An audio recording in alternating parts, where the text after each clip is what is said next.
পদ্মা সেতুর সর্বশেষ কিস্তি প্রদান করা হয়েছে 27 জুন 2024। এরপর থেকে দেওয়া হয় নাই আর কিস্তি। আমি কোনো নিউজে গণমাধ্যমে পাচ্ছি না, জানি না সরকার দিয়ে চুপ করে আছে কিনা। কিন্তু যদি না দিয়ে থাকে, দেয়নি কেন? এত এত এখান থেকে টোল উঠতেছে, বলতেছে যে 3,000 কোটি টাকা উঠছে, এই উঠছে উঠছে, কত টাকাটা পরিশোধ করতেছে, টাকাটা কই? এটা নিয়ে একটা প্রশ্ন করাতে অনেকেই মানে সেটা নিয়ে কথাবার্তা বলছে। আমি এখনো আবার আপনাদের মাধ্যমে জিজ্ঞাসা করছি যে কেন দেওয়া হলো না?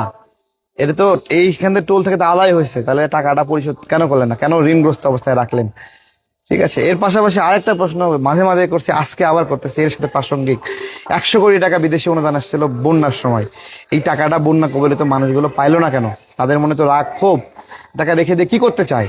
সমন্বয়করা নিয়েছে, তারপরে 2 দিনের বেতন থেকে কাটে নেওয়া হয়েছে, এগুলো কই?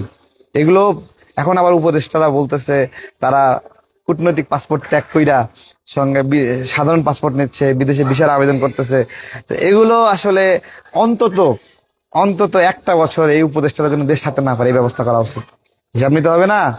গণঅভ্যুত্থানের পরে সুন্দর দেশের পরিবর্তে কি দেশ দিছে সেই বরাবর হিসাব নিতে হবে না? তারা যেন কেউ যাইতে না পারে, এইটা সবাই মিলে দেখতে হবে। পাসপোর্ট ত্যাগ করার হিড়িক, এটা খুব ভালো লক্ষণ না আসলে। ঠিক আছে, সময় শেষ হবে, তারপরে কূটনৈতিক পাসপোর্টে আবেদন করবে, তো সেখানে ত্যাগ করে তারপর সাধারণ পাসপোর্ট নেবে, এটা তখন হিসাব। এখন তড়িঘড়ি করে আগে থেকে প্রস্তুতি, এটা ভালো লক্ষণ না।